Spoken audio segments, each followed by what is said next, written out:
A atração a seguir é recomendada para todas as idades.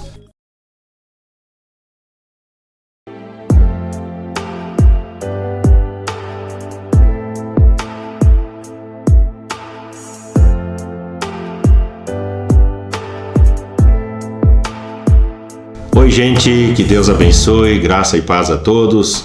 Hoje vamos falar de um tema bastante interessante, vamos falar sobre serviço. A visão número 11 da Casa do Pai. Casa do Pai é um lugar onde as pessoas são servas voluntárias porque entenderam que a natureza do Senhor é servir. Eu repito, a Casa do Pai, um lugar onde as pessoas são servas voluntárias porque entenderam que a natureza do Senhor é servir. Eu acredito que o nosso maior desafio, ou um dos nossos maiores desafios, seria servir voluntariamente. Não servir por coação, mas servir voluntariamente. Nós temos um desafio diante de nós que é passar de uma igreja de clientela, de uma igreja de clientes, para uma igreja de servos. A maioria, isso independe de denominação, a maioria das pessoas deseja ser servida.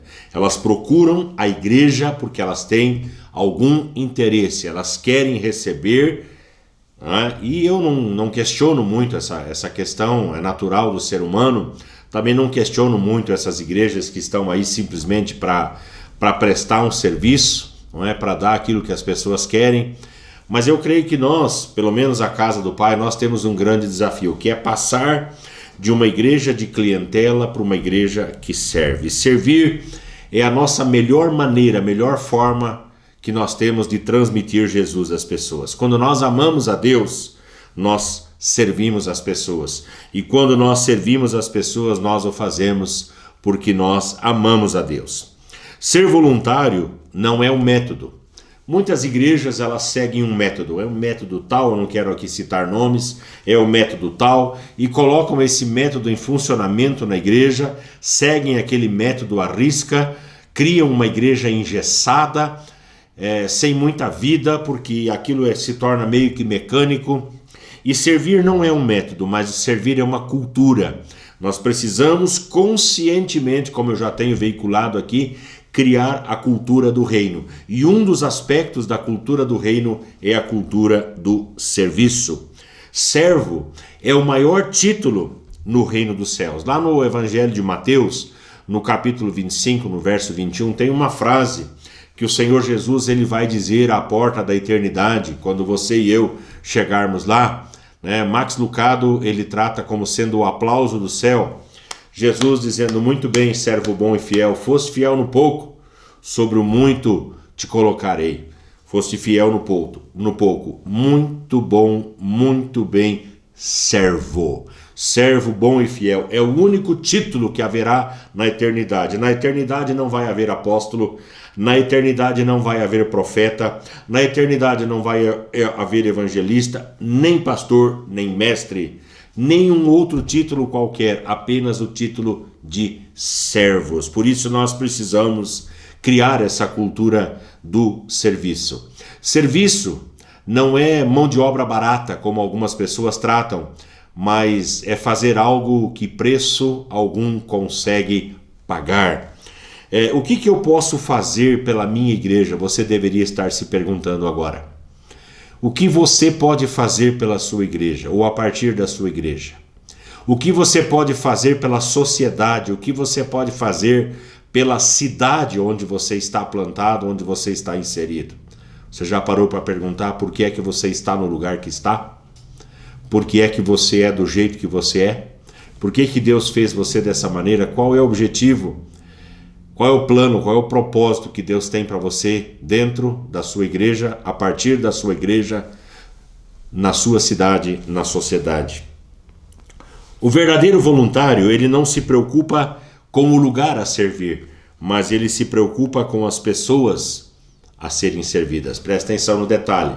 Ele não está preocupado com o lugar, onde ele vai servir, mas com que tipo de pessoas ele vai estar trabalhando, sendo voluntário. Ser voluntário é expressar a natureza de Jesus.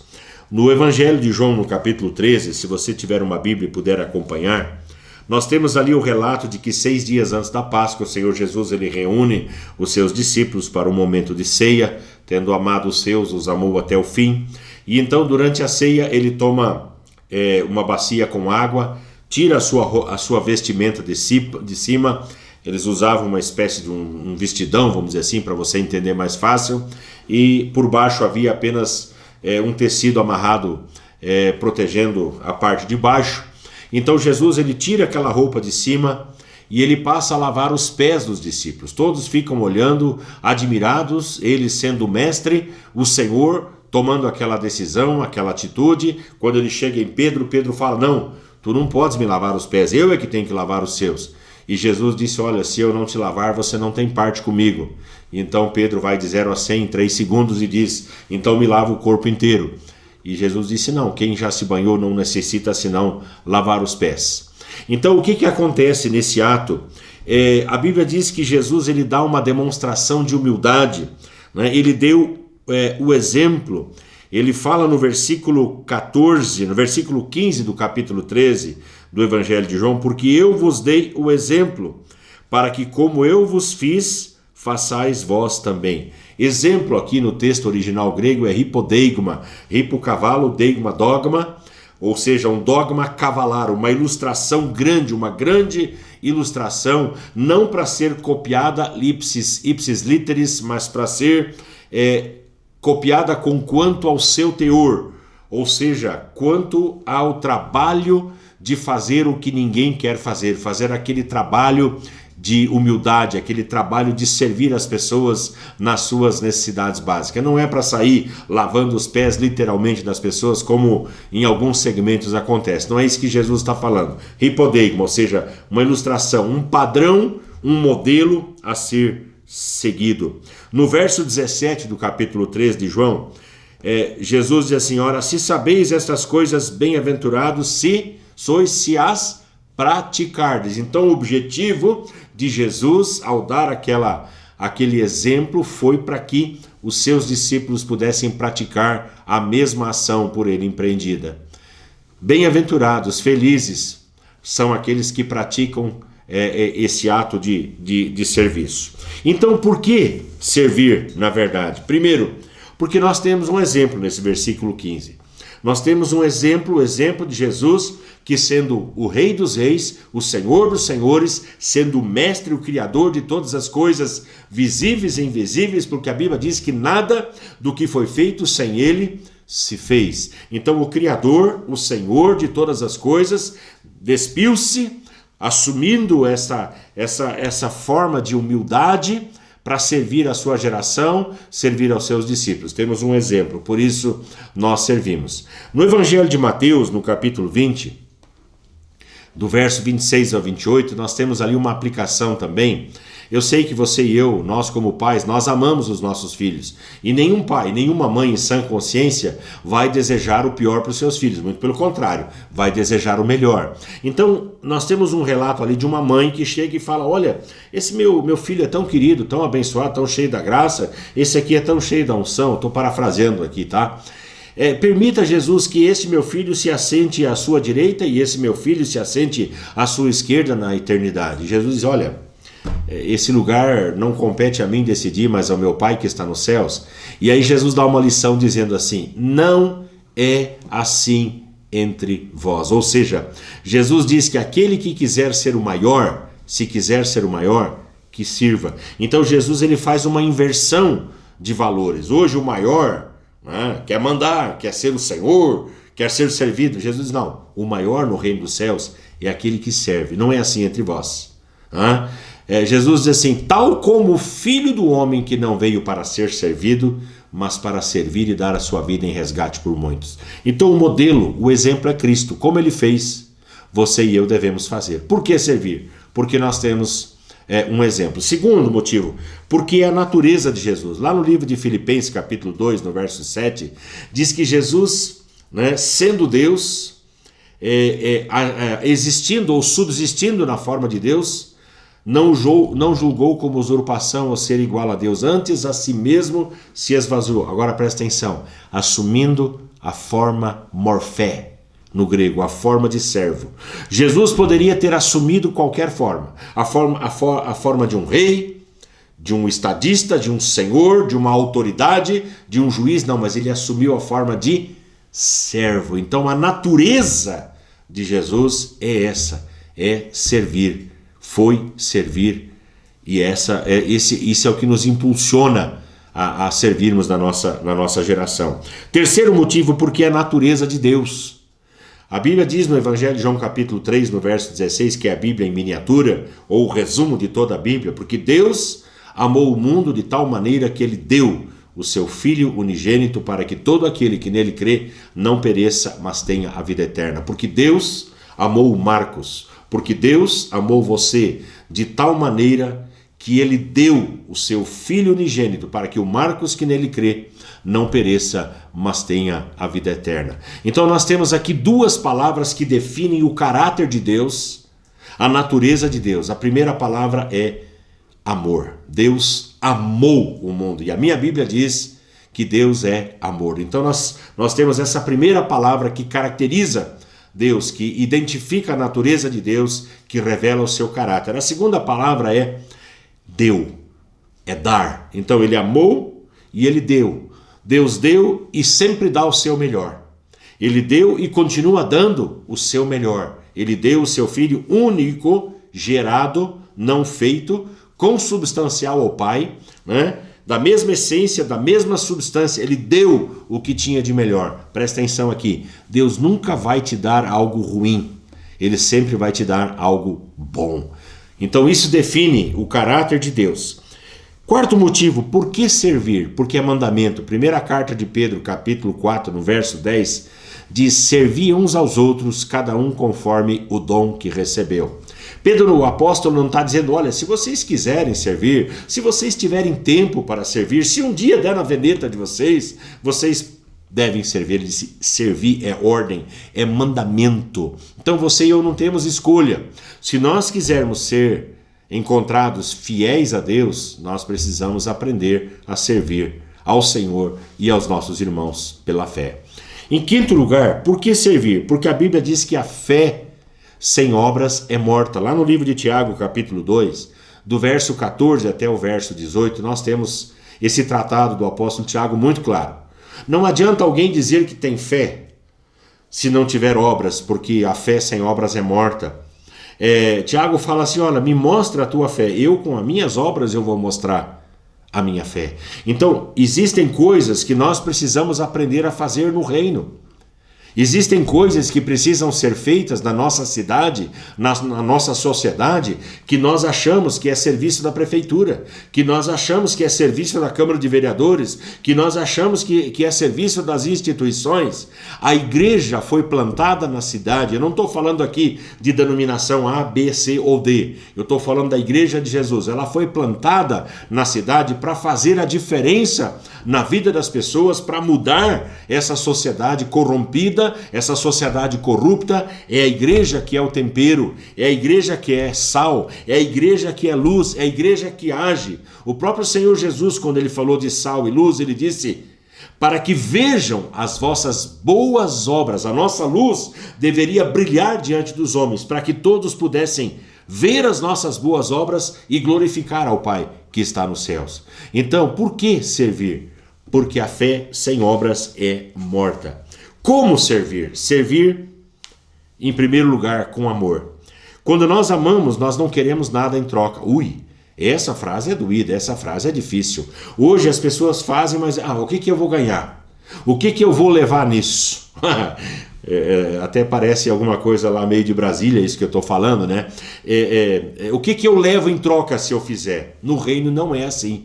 Eu sirvo por amor, eu sirvo sem esperar reconhecimento, eu sirvo sem esperar aplauso, eu sirvo sem esperar os holofotes, eu sirvo porque a natureza de Deus, a natureza de Jesus, porque é mandamento, porque eu tenho um exemplo, porque a fé sem obras é morta.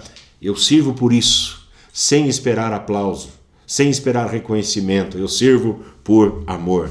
O que nós precisamos são de voluntários cheios do amor de Deus. Segunda coisa, como servir? Servir com excelência.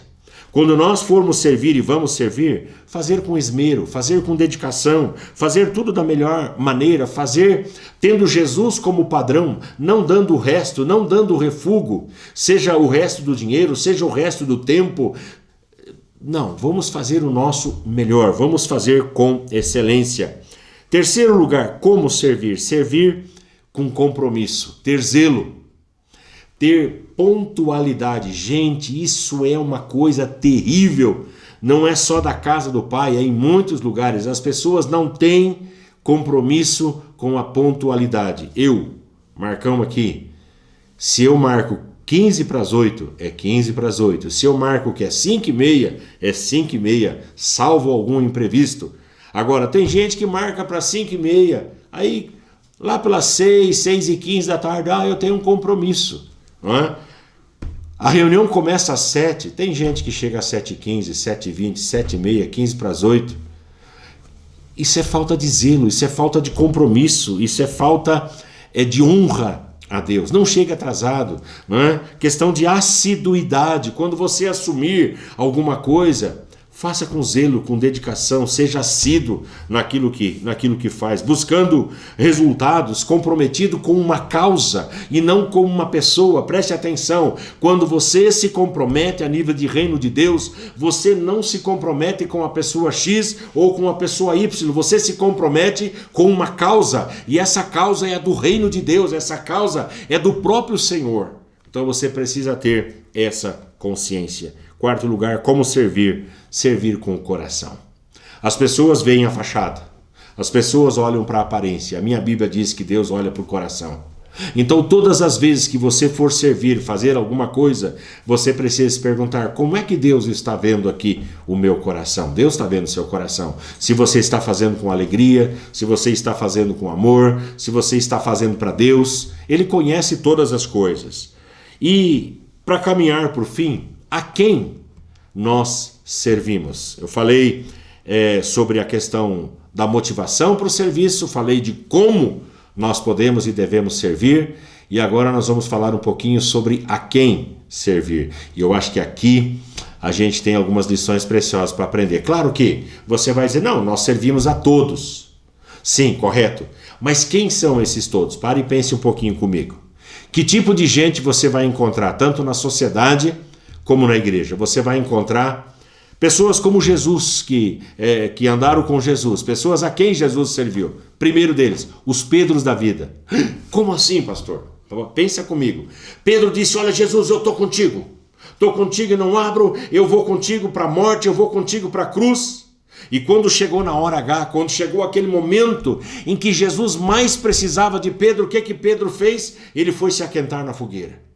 Quando Jesus mais precisava de Pedro, o que é que ele fez? Ele foi se assentar na roda dos escarnecedores. Pedro não foi com Jesus, Pedro abandonou Jesus, e a gente está cheio de gente que diz: olha, estamos juntos, a gente está aí, estamos agarrados, como as pessoas falam. Mas quando chega na hora da maior necessidade, a pessoa acaba ficando sozinha. Então nós somos desafiados a servir aos Pedros sem palavra. Nós somos desafiados a servir aos Pedros sem compromisso. Nós somos desafiados a servir aos Pedros fanfarrões, que falam mais do que de fato fazem. Tá assim, cheio de gente dentro da igreja, ou das igrejas, melhor dizendo. Os Pedros da vida, que querem toda a atenção, todo o carinho. E ai se você não der o carinho devido ao carentão, ao Pedro carente. Se você não der a atenção para ele, vira o beiço, fica chateado, não me cumprimentou, o pastor o que fez. Então o nosso desafio é servir aos Pedros da vida. Segundo, nós somos desafiados a servir aos Tomés. Um dos discípulos de Jesus chamava-se Tomé. E Tomé disse assim: Jesus ressuscitou? Eu duvido, eu não acredito, eu não creio. Se eu não botar o meu dedo na ferida, eu de modo algum crerei. E tem gente assim que a gente tem que servir, gente que duvida de tudo, gente que descrê de tudo, gente que paga para ver, gente que murmura, gente que reclama, gente que fica o tempo todo xingando, gente que fica o tempo todo. Tem gente assim, gente que a gente tem que se esforçar para amar, gente que a gente tem que se esforçar para servir. Tem os Pedros, tem os Tomés, aqueles que duvidam, aqueles que cruzam os braços e ficam pensando assim, eu quero ver onde é que isso aí vai dar.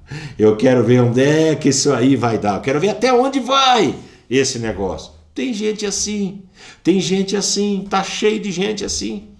Nós somos desafiados a servir aos Bartolomeus. Você já ouviu falar de Bartolomeu em algum lugar fora da lista dos discípulos de Jesus? Nada. Não existe nada, não existe uma menção, não existe um feito, não existe nada que ele tenha construído, não existe nada que ele tenha conquistado. Então, tem gente assim, gente que é insignificante, gente que é indiferente, gente que você nem sabe que existe. Eu tenho gente que está com o nome no hall de membro, mas faz 2 anos que não aparece na igreja. É assim, são os Bartolomeus, e nós somos chamados a servir a esse tipo de gente. Gente que some, gente que se camufla, gente que, enfim, não está nem aí, gente. E nós temos que servir. E talvez a pior raça que a gente tenha que servir são os Judas da vida.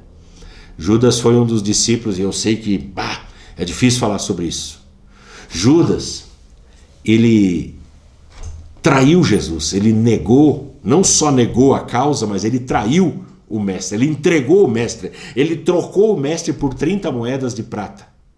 Ele deu um sinal para os soldados prenderem Jesus no jardim do Getsêmani, dizendo, olha, aquele que eu beijar, num lugar onde todo mundo usava praticamente o mesmo tipo de roupa, tinha praticamente o mesmo tipo de cabelo comprido, mais ou menos o mesmo tipo de barba. Como que ia fazer para diferenciar num lugar onde não tinha luz elétrica, onde não tinha luz? Como diferenciar a pessoa que seria traída? Ele disse, eu vou dar um beijo nele. Quando Judas chega para Jesus, ele fala assim, amigo? Uau, isso aí me dói aqui. Amigo, Jesus fala para ele. Amigo? Quem? Judas. Quem, pastor? Judas.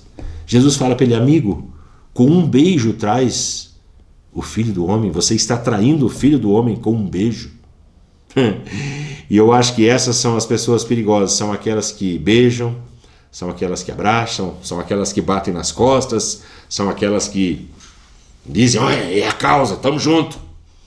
Mas no fim das contas são os traidores, são aqueles que traem.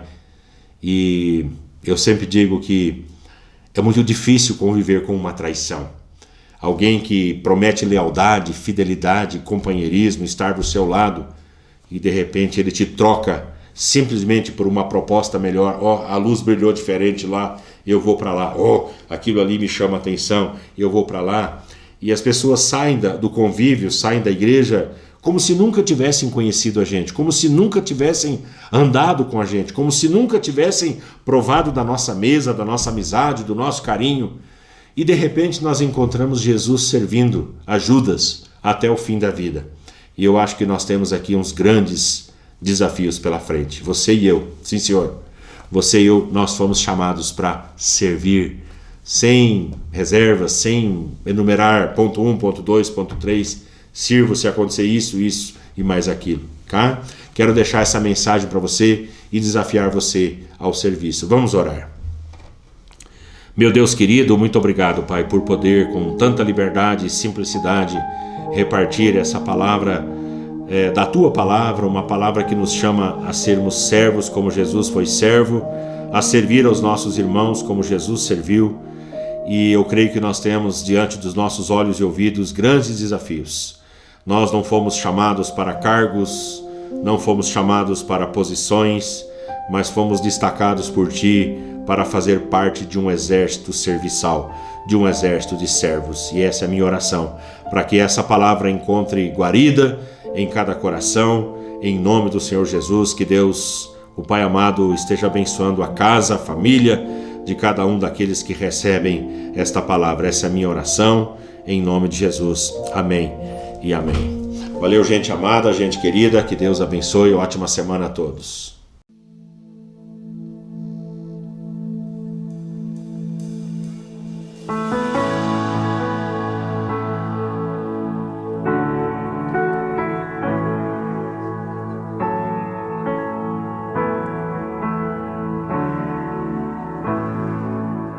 Rei do meu coração, Seja o monte que percorro, a fonte que eu bebo, és minha canção, Rei do meu coração. Seja o meu esconderijo, refúgio que preciso, és minha canção.